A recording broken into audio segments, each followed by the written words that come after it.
I'm Dr. Anil Gode. I'm one of the consultants in reproductive medicine, surgery, and assisted conception at the Homerton University Hospital in London. Today, I'll be talking about a very interesting subject, which often complicates our natural cycles and our stimulated cycles. And there's no way of proving it correct. And what is it? It's the luteal phase defect or luteal phase dysfunction. We have done a huge amount of work at improving our follicular phase. We have changed our stimulation protocols. We have changed our triggers. And yet the luteal phase continues to challenge us. And if you look at a large number of papers that have been coming out on the luteal phase, they're again refocusing on how we improve the luteal phase. Now, I'll base my explanation of the luteal phase and its treatment on a case that I had seen.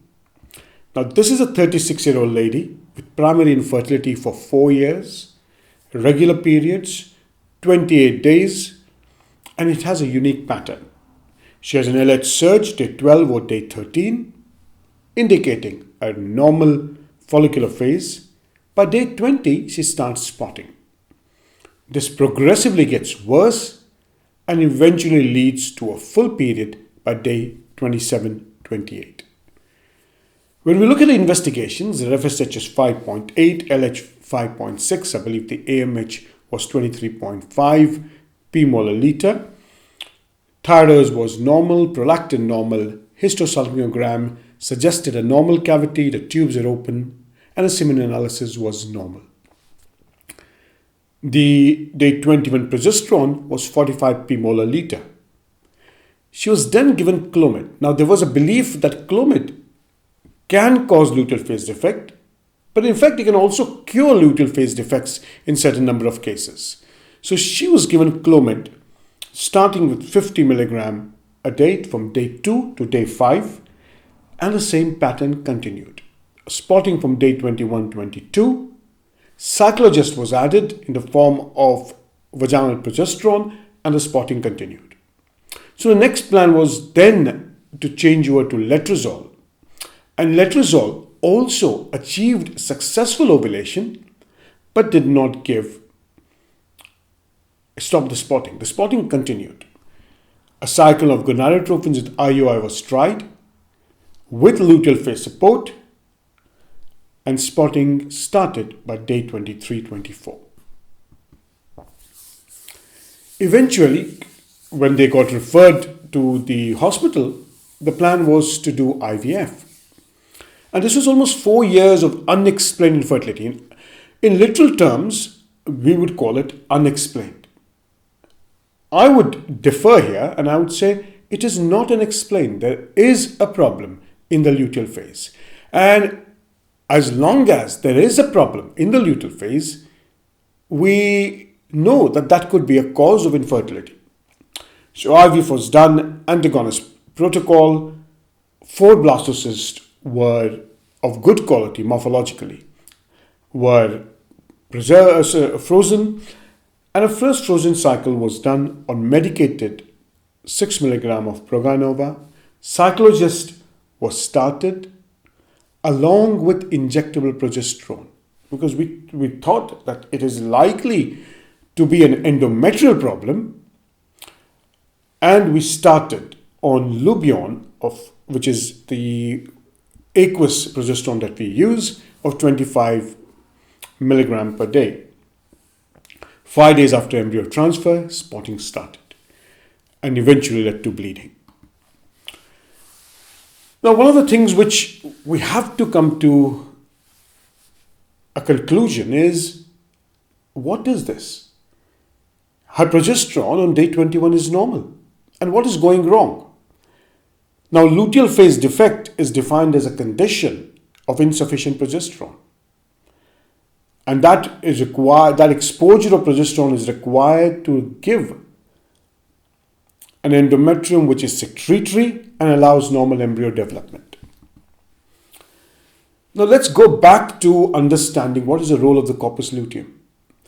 In this huge rush towards IVF, this huge aggressive rush towards entirely medicating both sides of the cycle, we often forget that to achieve the best success, we need to move along with nature. And those who attend my teaching, my emphasis is on understanding, is trying to find out why a certain problem occurs.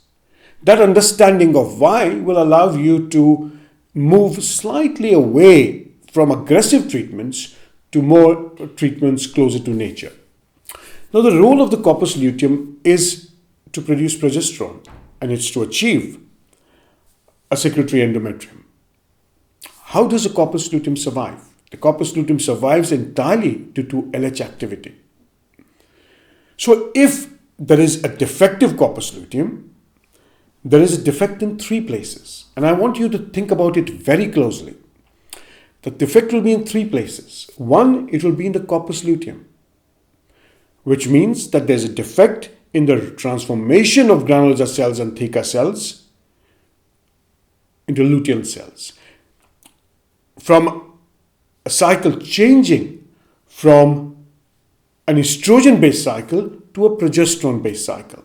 And this is dependent on natural LH activity or HCG, which gives LH-like activity. And that is focusing on the corpus luteum. Now the second could be, there could be a problem with the pituitary. The pituitary could be releasing less amount of LH, or the pulses of LH would be significantly less. And this would be suboptimal rise of LH, which explains in some cases of unexplained fertility, of endometriosis, and of polycystic ovaries. And finally, there's a problem with the endometrium. There's endometrial defect with progesterone, which is the least likely of all things. Let's go back to my diagram. And if you look at my diagram, you realize that there is a luteal phase that starts. That start of the luteal phase is pushed by the corpus luteum, which is dependent on LH activity. Now, 7 days after ovulation, your progesterone peaks and the progesterone starts declining. As the progesterone starts declining, a signal is released that a pregnancy is not occurring, and the next cycle begins slowly in the late luteofollicular phase. When I talk about random starts, luteal phase starts, I'll teach you what it means in focusing on the late luteofollicular phase, which is so very important if you want to give hope to some patients. Now, just have a look at it. If there is a pregnancy growing, then in those cases, the progesterone continues to go. Why? Because HCG prolongs the life of a corpus luteum. If there's no pregnancy, there is nothing, there is no LH-like activity which prolongs the life of a corpus luteum, and the corpus luteum proceeds to die. And this day 7 is so essential to knowing how to correct your luteal phase. So what would you do? I told this patient, well, stop all forms of IVF. Let's concentrate on nature. We gave her cycle tracking, and which is a natural cycle tracking, scanned her till just around the time of ovulation. So eventually at a size of 20 millimeter of the follicle, we triggered her with 5000 HCG. What did we change? 7 days after trigger, that is not day 7 after ovulation, 7 days after trigger, we repeated another HCG injection of 5000. We reviewed the progesterone day 9 after trigger, which came up at 120 p-molar liter. We then did an ultrasound scan. We detected that in a mid-luteal phase, the corpus luteum was vascular. The lady did not have any spotting. Achieved her period on day 28 without any spotting. Yes, there was no pregnancy. But have a think of this. For the first time in 4 years, we have corrected the luteal phase by a very simple intervention. We have prolonged the life of the corpus luteum.